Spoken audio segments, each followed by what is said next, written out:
Hello, and welcome to another episode of Leadership Table Talk, a show designed to help you develop and improve your leadership and management skills and talents. I'm your host, Dr. Mary Gillam. I am a retired Air Force colonel and former member of the Senior Executive Service Corps with the Department of Defense at the Pentagon. As a member of the Executive Leadership Program at Georgetown University, I am always looking for talk show guests to reinforce information that we discuss at the school. In today's episode, I want to talk specifically about leadership that drives dynamic business performance. However, in order to do that, you have to have a guest who has successfully accomplished this feat.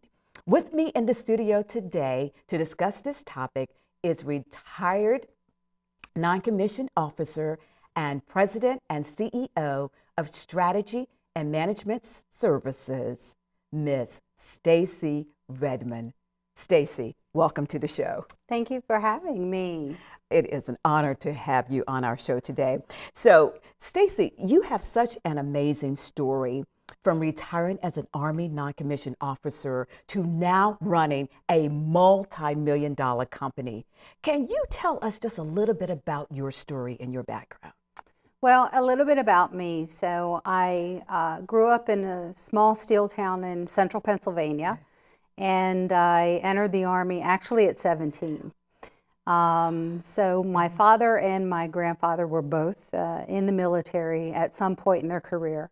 And I knew that I wanted to do more, and I saw the Army as an opportunity to do more and to get out of the steel town, and there weren't very many opportunities in my hometown. So entering the Army really created an opportunity for me that I didn't have had I stayed at home. The short of it was that I was injured while I was on active duty, which unfortunately ended my career fairly early. And as a result of that, I again was faced with challenges that had to overcome some adversity. And in overcoming those challenges, I later went to school and worked with industry and really saw an opportunity to do something different.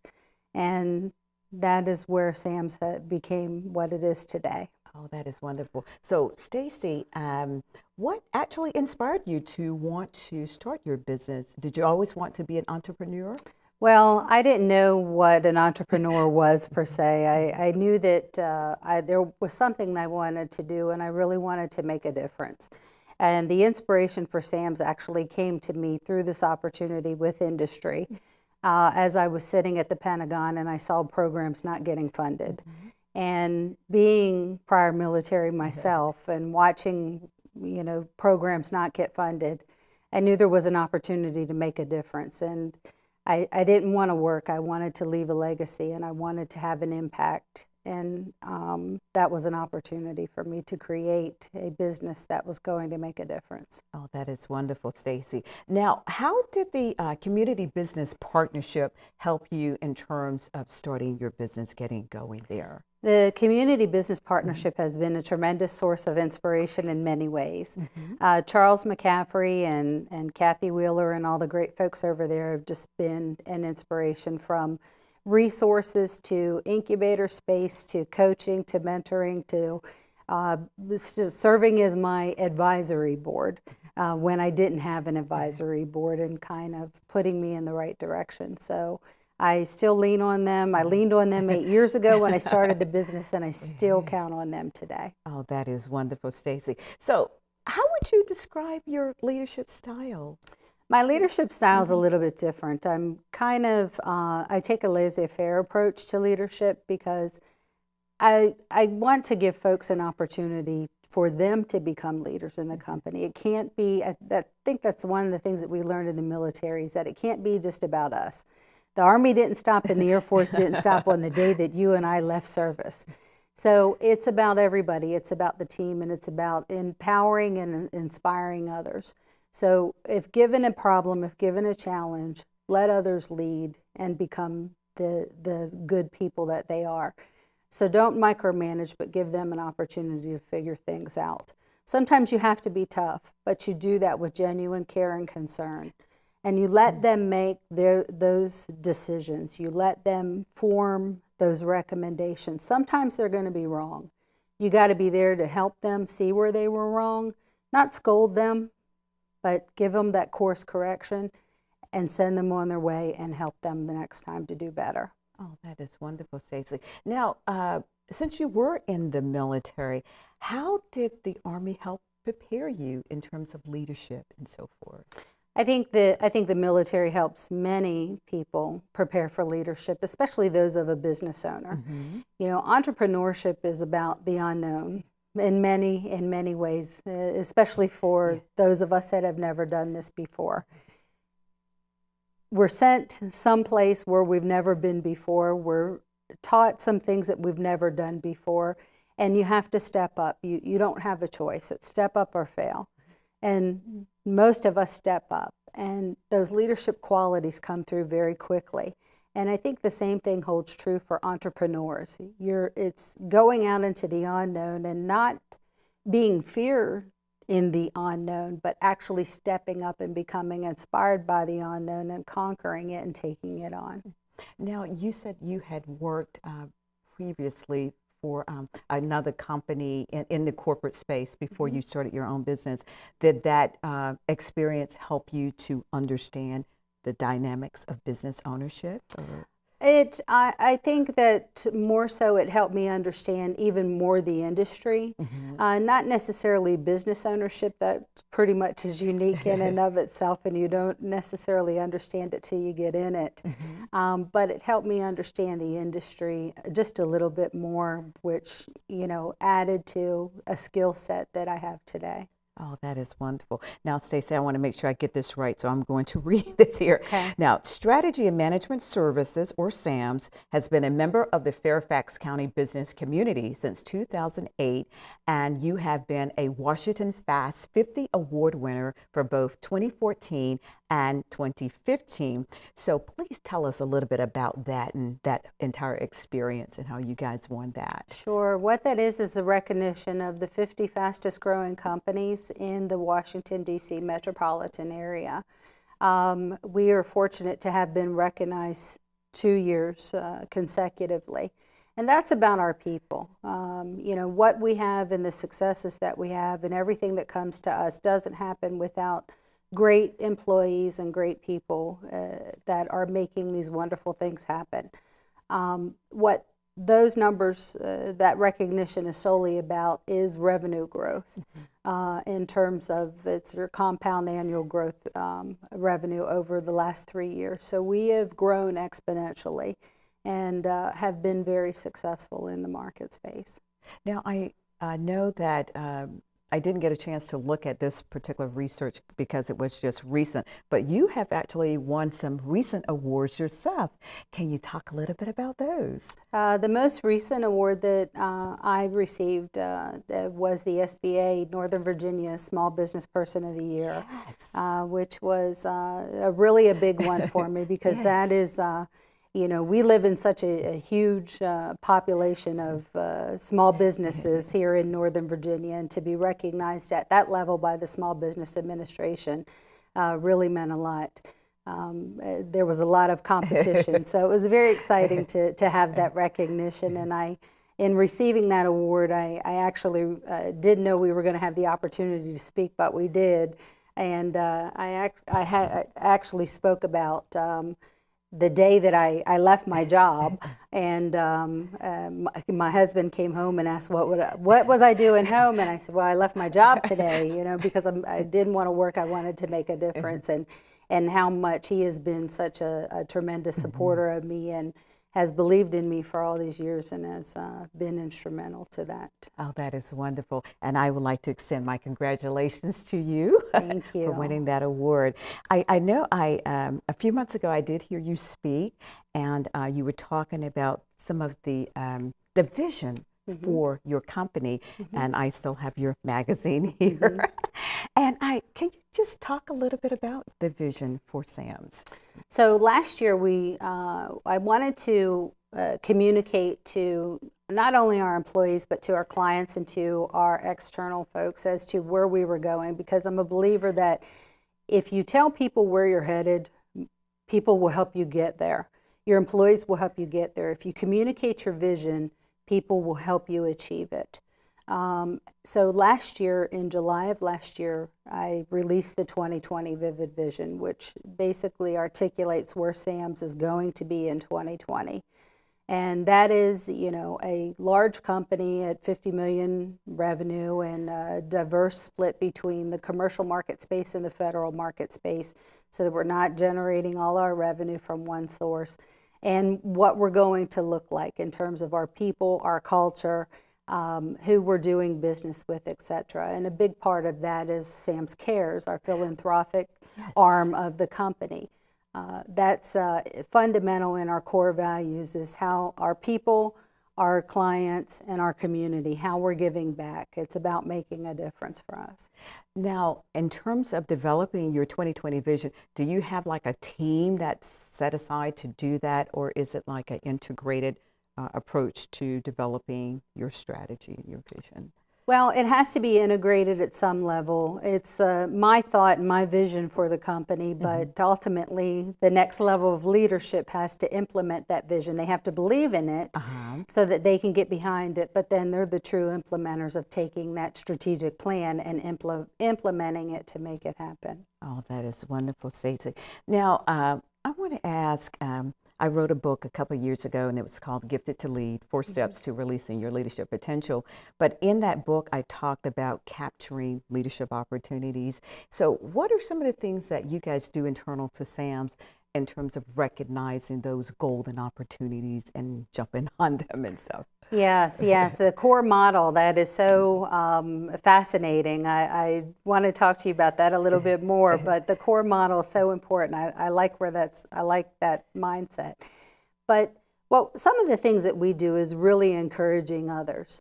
And we send our teams to training, we send them to business industry events, we make an investment in them, because it's about lifting each other up.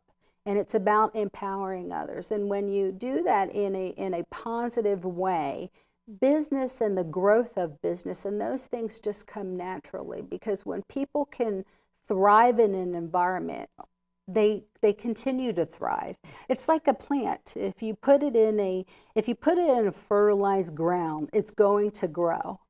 If you put it in ground that isn't fertilized, it dies. So we try to fertilize that ground and encourage our people to grow. That is wonderful, Staci. Well, it looks like we've come up on our first break, so please stay tuned and we'll be back with you shortly.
Welcome back to Leadership Table Talk. My guest today is Ms. Staci Redmon. Before the break, Staci, we were talking a little bit about the Vision 2020 for your company. So can you talk a little bit more about maybe the core values and some of the principles that encapsulate your business model? Sure. Within the Vivid Vision, you'll see the 6 principles there, and I believe that those apply to any business. And we really expounded upon those to talk about how they relate to SAMS and some of the things that we want to resonate out to the community. And those 6 principles for us are our core values. And for us, our core values are our people, our clients, and our community. In addition to our core values, our culture. The people who work for us want to be there, and our clients want to work for us. It's so important to have those two things in sync. Our branding and our marketing, everything that we do is Sam's, and people want to be there. That has to be the continuum, and that has to be recognized. Our operations, everything we do is with genuine care and concern.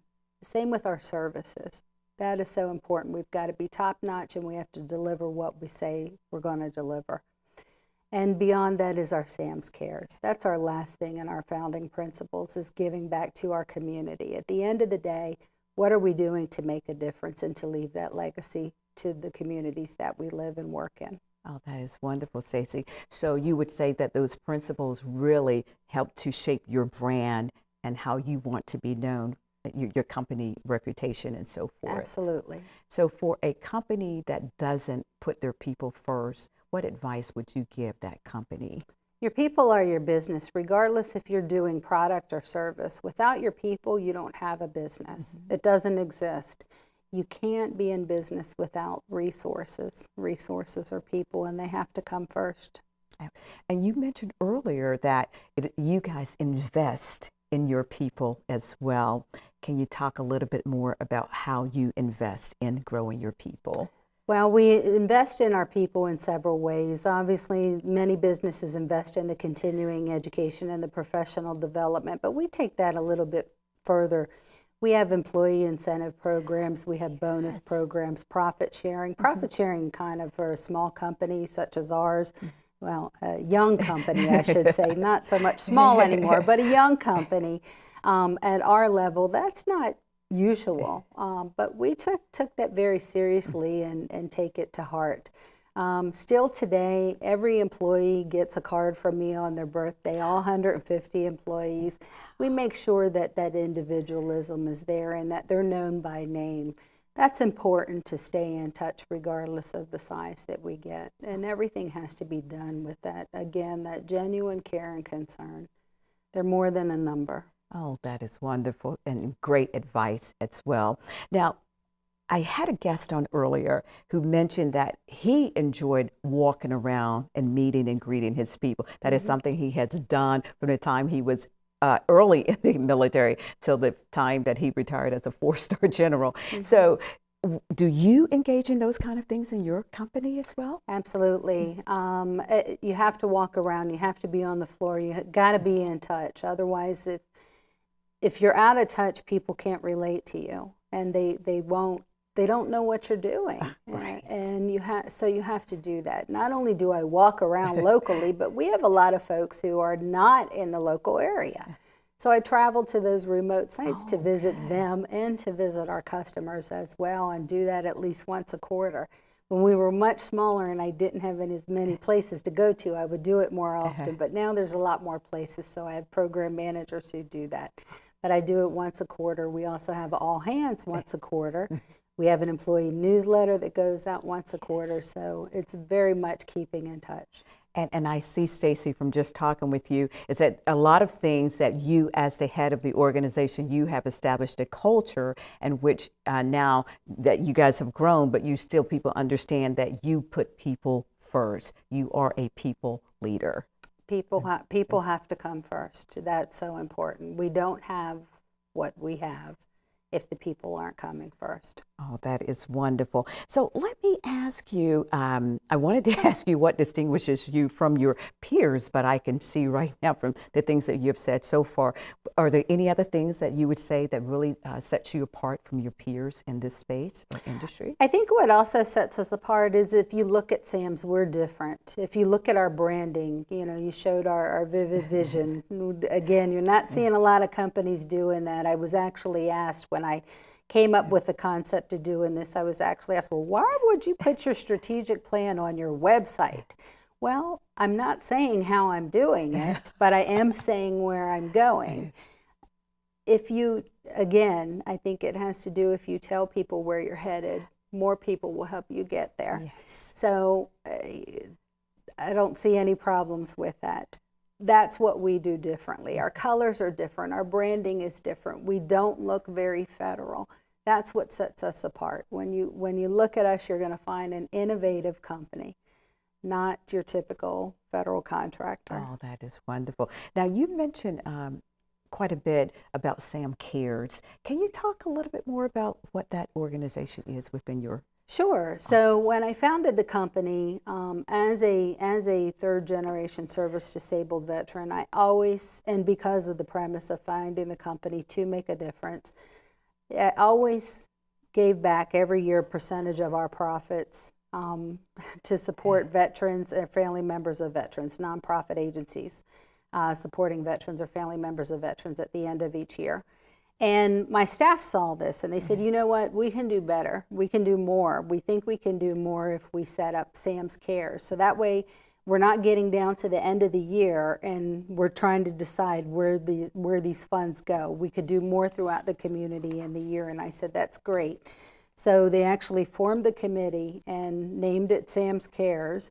And said, this is what we're going to do. So each month we're doing something in one of the communities where we have an employee population where they're giving back. So it is right now it's a nonprofit philanthropic arm of the company. Someday it may become its own nonprofit or a division or some entity of the company, but right now that's how it exists with the firm. That is outstanding. Now, are there other companies doing that as well? Or? I think there are other companies that may have charitable organizations that they give to. Some have even stood them up. But again, I believe that that's something that's a little bit unique to a company that is of our age. That is wonderful. I mean, you're just setting the bar. And you know, the title of the show was Leadership That Drives Dynamic Business Performance. And based off of what we have discussed so far, anybody can see who's listening to our show today why your company is where it is today and why you guys have won so many awards in such a short period of time. Can you talk a little bit more about when you first stood up? What were some of the challenges that you would tell a new person who wants to go into business? These are the kind of things that you need to be prepared to do, because you don't just get to where you are today sitting down, but you got to be out there. And I remember when I went to hear you speak, those were the kinds of words that people said about you, that you were out there, you were making it happen even when you first started out, and you're still doing that today. Well, I would say be tenacious. Find your passion. That's going to be the first thing that I'm going to say. If you're passionate about something, it's not work. If you love what you do, it makes it very easy to do it. And I love what I do, so it makes it very easy to do it. And if you're making a difference and you can see that contribution, it makes it very easy to do, because you're going to work hard. You're going to work really hard. Then be tenacious about it and be deliberate about it. One of the things that I did starting out was not pursuing contracts, using restraint and not pursuing contracts, but making sure that I had infrastructure and everything in place first, so that when we did pursue contracts, we were more apt to be successful than to fail, because we had a very strong foundation. So do those things first. Don't just run after contracts because you're chasing revenue. Be ready for that revenue when it comes. Be ready to take care of employees. Know how you're going to pay them. Know how you're going to provide their family with benefits. Because at the end of the day, you're right, it's not just about that employee, but most of the time they come with a family too, for which you as a business owner have a responsibility for. Staci, if you could write that down in a book and we can sell that, because that was such great advice that you just gave, because a lot of people, they are looking for those contracts and they don't have the infrastructure in place to support the contracts. So that was just a really good tidbit of information to share with the audience. And so I would ask you, because of that, are there other things that you would also recommend to people that when you get ready to start a business, these are the kind of things that you need to make sure are in place before you go out there running after a contract? Banking relationship. Yes. Have your banking relationship, because your bank is going to make or break you. When you win that contract, you have to be ready to execute. And if you don't have that relationship, and if your bank doesn't know what you're doing or where you're headed, most of the time they're not going to fund you. They need to know your vision. They need to know where you're going. And if they know that, then they can get behind you. So make sure you're talking to them frequently and communicating what you're doing. That's very important. I know when you started out, you took advantage of a lot of the things that were offered by the Community Business Partnership. Can you kind of talk about that so that for those who might not know about it, they can take advantage of some of those things? Community Business Partnership has a tremendous amount of resources. Lots of free training, free or very low cost training. Take advantage of it because they know where the connection points are. They will happily provide referrals, and they do provide a lot of training, and they're going to be one of your greatest resources. I don't know of too many resources out there that are free. Most of theirs are, so take advantage of them. So, Staci, before we get out of here, I want to make sure that people know exactly how to get in contact with you. And so, can you just share your website and that information? So, the website is www.getsamsnow.com. Or you can find me on LinkedIn, or you can like our Facebook page, Get Sams Now. And Staci, I just want to say thank you for taking the time out of your busy schedule to come and be a guest on our show today, because you have shared some very valuable information for our guests, especially those who are looking to start a business. And I want to commend you again on all of the success that your company has had. And I just wish you even more success in the future. Thank you so much for having me. You're welcome. And I want to thank you, our guests, for watching today. And so if you have any other questions about this show, please contact me at m2gleadershipbiz.com. Again, thank you for watching, and I'll see you again next time. Bye-bye.